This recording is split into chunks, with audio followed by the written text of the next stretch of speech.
আসসালামু আলাইকুম everyone, welcome back to my channel baking and cooking art. আজকের রেসিপিতে থাকছে মালাবার কুলফি বা কুলফি মালাইয়ের রেসিপি। চলুন তাহলে মূল রেসিপি দেখে নেই। প্রথমে আমি এখানে 1 লিটার পরিমাণ দুধ জাল করে ঘন করে নিব। এখানে 1 লিটার দুধকে জাল করে 500 ml করে নিতে হবে, তাহলে প্রপার স্বাদ পাওয়া যাবে।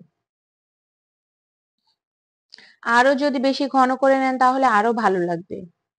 এখন আর যে বাকি উপকরণগুলো লাগছে সেগুলো হলো জাফরান, কনডেন্স মিল্ক এবং কর্নফ্লাওয়ার মিশ্রিত পানি।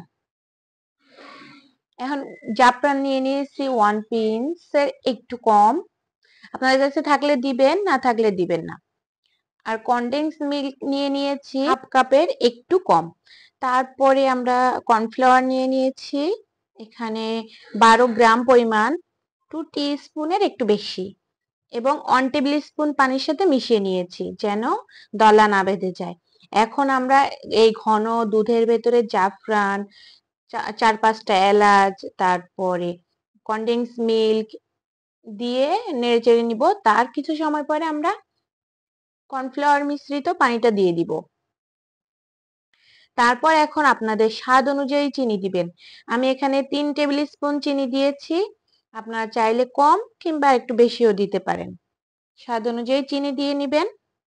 তারপরে একটু এলাচ গুঁড়া দিবেন। কুলফি মালাইয়ের প্রধান একটা ফ্লেভার হলো এলাচ গুঁড়া। এবং চাইলে আপনাদের কাছে যদি পেস্তা বাদাম থাকে, পেস্তা বাদাম কুচিও অ্যাড করতে পারেন। আমার কাছে ছিল না, এজন্য আমি দেইনি এটা।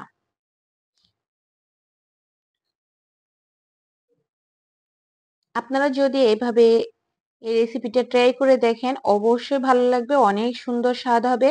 পারফেক্ট একটা রেসিপি শেয়ার করেছি, মালাবার কুলফির অথেন্টিক রেসিপি।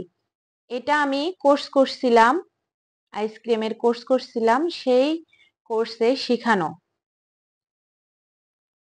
এখন এটাকে একটু ঘন হয়ে আসলে চুলা থেকে নামিয়ে নিতে হবে, নিয়ে নেড়ে চেড়ে ঠান্ডা করে নিতে হবে। যখন ধোয়াটা ওটা বন্ধ হয়ে যাবে তখন আমরা অন্য একটা বাটিতে ঢেলে নিব। এখন একটা স্টিলের বোলে ঢেলে নিলে ভালো হয়, কারণ স্টিলের বোলটা খুব দ্রুত ঠান্ডা হয়ে যেতে পারে।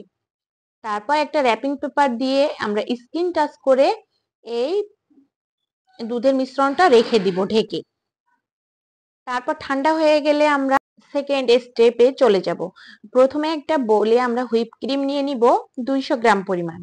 200 গ্রাম হুইপ ক্রিমকে একটু স্টিফ ভাবে বিট করে নিব, বেশি বিট করা যাবে না, সেমি হুইপ করা পর্যন্ত বিট করে নিব। তারপর যখন দেখব যে আমাদের হুইপ ক্রিমটা একটু বিট করে সেমি হুইপ হয়ে এসেছে, তখন আমরা আগে থেকে রেডি করে রাখা মালাই, যেটা রেডি করে রাখছিলাম, সেটা এর ভিতরে দিয়ে দিব। দিয়ে বেশি সময় বিট করব না, জাস্ট এটার সাথে এটা মিশিয়ে নিব। মিশিয়ে নেওয়া হয়ে গেলে আমরা মোল্ডে ঢেলে দিব। আপনাদের কাছে যার কাছে যেমন মোল্ড আছে, কুলফির অবশ্যই স্পেশাল কিছু মোল্ড আছে, সেগুলো যদি থাকে তাহলে সেগুলোতে ঢেলে নিবেন। আর যদি সেটা না থাকে তাহলে যে কোনো মোল্ডে আপনারা এটা ঢেলে নিতে পারেন। তারপর আমি সবগুলো মোল্ডে ঢেলে নেওয়ার পরে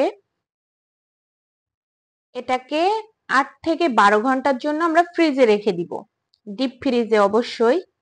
তারপর ফ্রিজ থেকে বের করে আনার পরে দেখেন আমাদের আইসক্রিমটার লুক কত সুন্দর এসেছে, আর টেস্টটাও মাশাআল্লাহ অনেক সুন্দর ছিল। আপনারা যদি এভাবে রেসিপিটি ট্রাই করে দেখেন অবশ্যই ভালো লাগবে, এবং স্বাস্থ্যসম্মত উপায়ে বাচ্চাদের এবং বাসার সবাইকে খাওয়াতে পারবেন। অবশ্যই রেসিপিটি বাসায় ট্রাই করলে জানাতে ভুলবেন না কেমন হয়েছে। এটি একটি বেস্ট রেসিপি।